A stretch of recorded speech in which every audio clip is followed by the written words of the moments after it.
Hi, I'm Radhika. I'm a communications and a marketing professional and I have worked in this field for 6 years. In these 6 years, I have dealt with variety of clients from healthcare, education, information technology, lifestyle. And I have used variety of communications tools. Though these are the things which are listed on my resume, but the fact is that my resume, which is a two-page resume, doesn't tell whole of the story. What all I know about communications field. So I thought of coming up with this video which tells, maybe which gives a little bit of idea about who I am, what I have done, and what I know about communications field. And also people who want to aspire to come into this field and who want to know that what is the field all about, they can also have a look at this video, and if in case they want to ask me something, yeah, you're most welcome. Please go ahead. Okay, so about this video. So I'll talk about the communications tools, but I'm not going to talk about all the tools in this one video because that's not possible, right? So I will come up with variety, like series of videos wherein I'll talk about communications tools that I have used in my career. So let's get started. Okay, so first tool I want to talk about is one of the most powerful tool in marketing, in communications and corporate communications, internal communications, or every kind of communications. So the tool is content. Yes, content. So have you ever thought that how much information is all around us? If you want to know something these days, what do? You go to Google and search for it. And I think Wikipedia is the first thing which comes up like on top 5 searches. And then we go to Wikipedia and read it. And if you're not satisfied with Wikipedia, we go on other sites and read it. This is just a way of telling you that imagine the kind of information we have around us. But is whole of this information, is it useful for us? Nah, I don't think so. Because every information or every message has its own audience. So what do we do then? Okay, let me give an example and then we'll go ahead. There's a company called Appian. Yes, Appian, Appian. Some time ago, I read an article about Appian which was talking about how to pronounce Appian. The company is in the market for maybe close to 20 years and they have variety of clients. They not only have offices in Canada, they have international offices and a lot of people working for them and variety of clients. But in last 20 years, like close to 20 years, didn't they know like their clients are pronouncing the name of the company wrong? Yes, of course they knew. But maybe this was not ever written about. So some time ago, I read this article, which was around 600 to 700 words article, which was only talking about how to pronounce Appian. Yeah, so. Okay, so there were people who were calling it Appian, and trust me, Appian. So why did they come up with this article? It's a fresh content.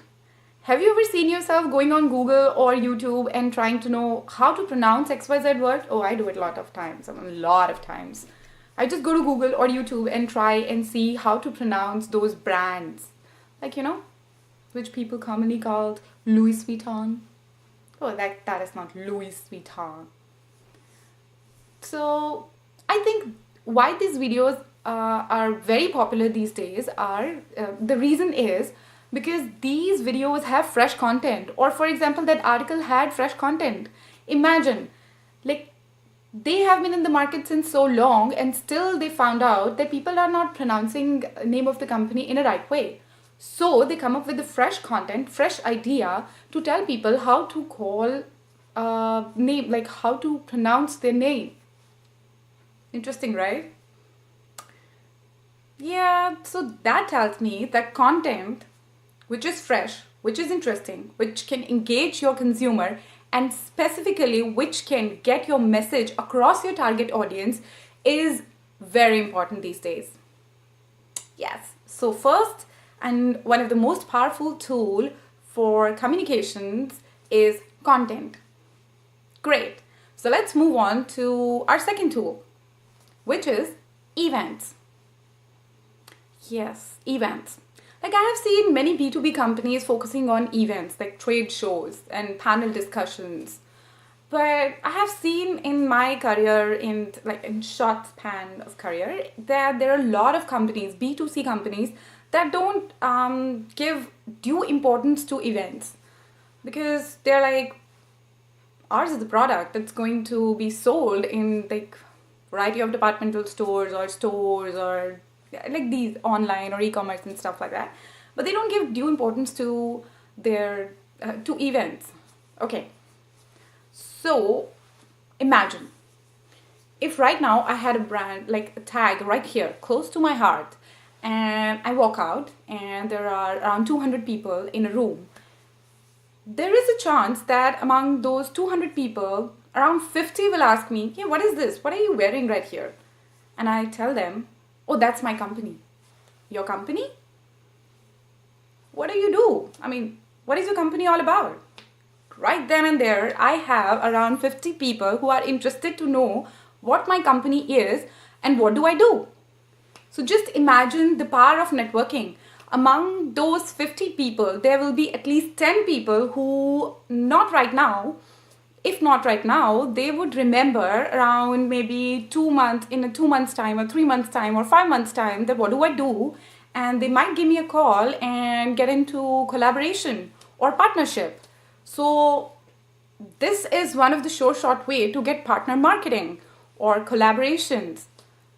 I know it's a long term, like it's a long term goal, it's a long shot, but still, you like cannot undermine the importance of networking during events, whether it's a trade show, whether it's an expo, whether it's panel discussions, any kind of events. So any kind of events where you can get a chance to go and network and talk about your company and tell people what is close to your heart and what is that one thing which you have worked really hard for in your life is always a good option.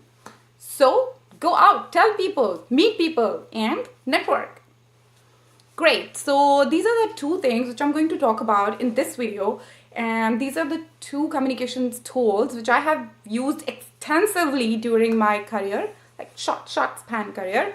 And yes, that's about it. So till the time we meet next, thank you very much for watching, and I hope you liked the video.